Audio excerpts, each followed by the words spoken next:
The big challenge for developers when it comes to creating sports games is providing enough bells and whistles to prevent the game from simply being a roster update. Unfortunately, NCAA Football 13 falls under this category.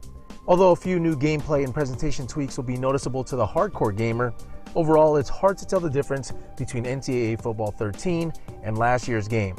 As a result, these changes aren't enough to warrant a purchase for those who own NCAA Football 12.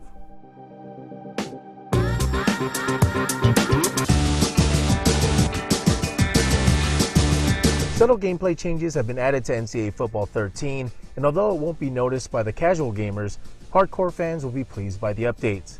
Users can now lead their receivers into open space using the left stick, varied passing trajectories have been added, and EA Sports has eliminated the psychic DBs and super linebackers that have plagued the series. Passing icons now only appear when a receiver is in position to make a catch, which makes passing more realistic as well. New animations have also been added across the board, as you will see new quarterback drops and throws, new catches and tackles, as well as DB wide receiver interactions. You won't find corners and wide receivers doing the same catch animations often in NCAA Football 13. However, despite these updates, NCAA Football 13 feels more like a gameplay update of last year's game.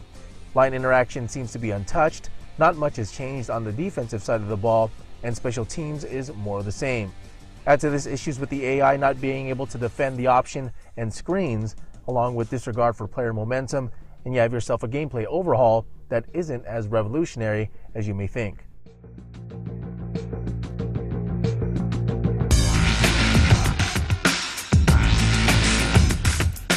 Presentation in NCAA Football 13 is more of the same, with a few additions. Some pre-game school traditions missing from last year have been added. ESPN studio updates and bottom line are also shown in-game, giving each matchup more of a TV-like feel, and new crowd chants are heard throughout each game. However, crowd noise in general is kept at a minimum, as you won't see huge roars or boos during key moments in games.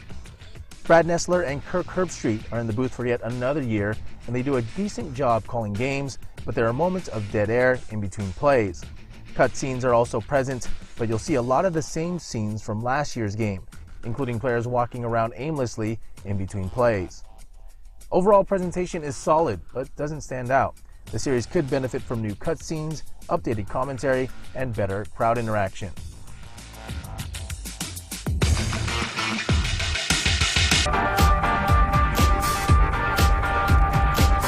As always, NCAA Football 13 is a beautiful looking game, and in my opinion has always looked better than the Madden series. With that said, don't expect many changes on the graphics front. Motion blur is a new addition, but it's slightly overdone, as even the slightest of movement gets the motion blur treatment. Lighting has improved, stadium and player models are accurate, and new weather effects are a nice touch. However, not much has changed here, but in reality, not much change is necessary when it comes to the game's visuals.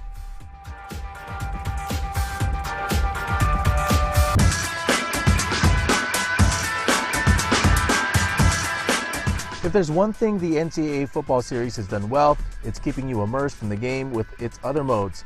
Despite the fact that not much has changed, NCAA Football 13 will keep you busy if you decide to commit to the game's Dynasty, Road to Glory, and Heisman Challenge modes. The Heisman Challenge is NCAA Football 13's new mode, and it's all about using one of the past Heisman greats, putting him on any score you want, and dominating a season with them, piling up ridiculous stats. Gamers can play through a single season in Road to Glory-like fashion, with the goal being to win the Heisman and surpass the respected Heisman players' stats during their Heisman winning season. However, one new wrinkle is the new reaction time feature, which gives users a limited amount of time to slow down the action when making a play. Think Max Payne for football. The feature is designed to mimic seeing the field like a Heisman player would, and it works almost too well for my liking. It's a nice little time waster mode, but unless you want to unlock the Heisman videos or simply dominate the CPU game by game with a 100 rated Heisman winner, you'll find yourself skipping this mode after a few games. Dynasty is essentially the same as last year with a few new tweaks. The biggest change is the new scouting feature within recruiting. During the recruiting process, you can also scout them for a certain amount of time, revealing more ratings based on the amount of time spent scouting. This can help users find sleepers or busts during the recruiting process, adding another layer to an already solid mode. Road to Glory is also more of the same, as you'll bring a player from the high school ranks with the goal of being offered a scholarship from a big-time college football program. The mode works well, but could benefit from a few updates, as the addition of the reaction time feature, new stadiums, and a more customizable high school experience simply isn't enough. Online is what you would expect from an EA Sports game, as everything is pretty solid around all fronts. You get your ranked, unranked modes, the ability to play online Dynasty, and of course, stats galore.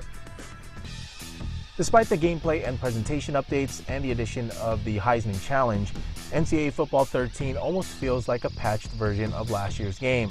If you own NCAA Football 12, pass on this game, as the changes do not warrant a purchase of what is essentially a glorified roster update.